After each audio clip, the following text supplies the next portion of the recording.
island, I think, Treasure Island, and Dr. Jekyll and Mr. Hyde. Well, let's say it's Thomas Hardy. Thomas Hardy did Jade the Obscure and Far from the Maddening Crowd. I know Graham Greene, he did Brighton Rock, the Honorary Council, and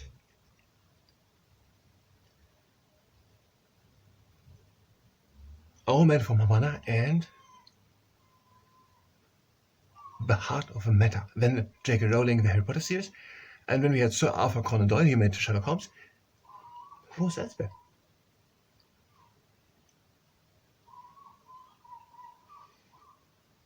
I don't know, but we're having 1.5 minutes, 30 seconds more. I don't know, but we had just a musician, our composer, and that was Sir William Walton, and he did the marches for the coronation of King George VI and Queen Elizabeth II, and the Saint and Belshazzar's Feast. Now there are just 10 seconds more, so let's just wait.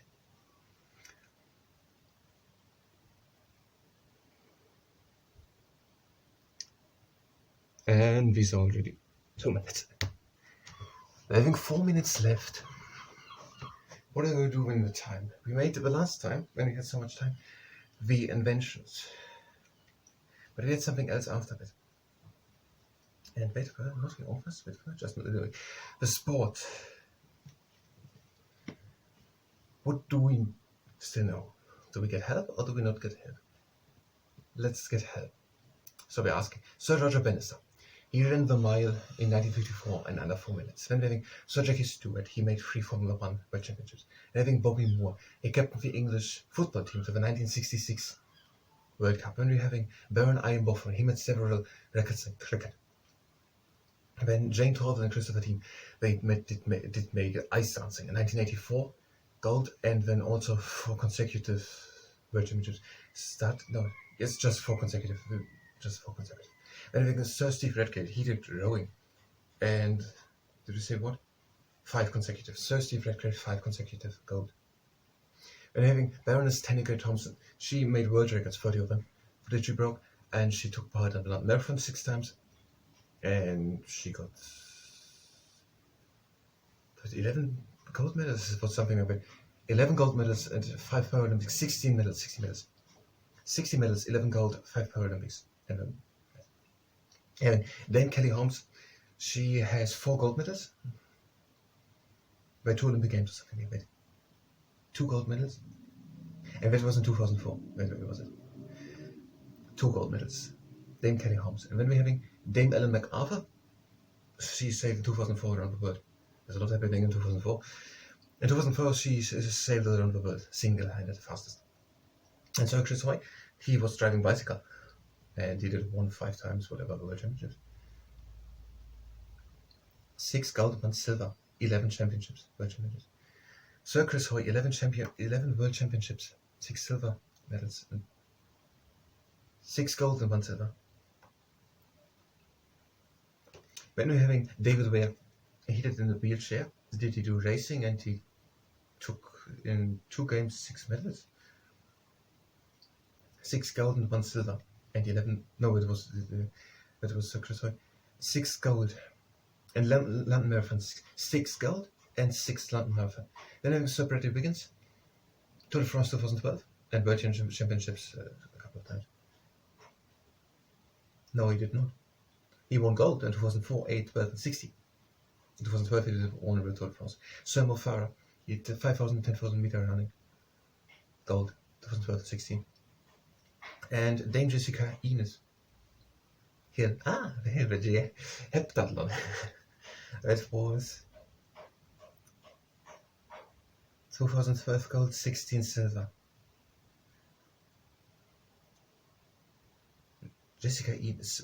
Dame Jessica Enos Hill, 2012 gold, 16 silver. Sir Andy Murray, Wimbledon 13 and 16, US Open 12 and gold and 12. Ellie Simmons, youngest 2004 of the English team, and gold. Also gold. She won gold 2008 directly. Gold 8, 12 and 16. So I thank you very much and have a nice day.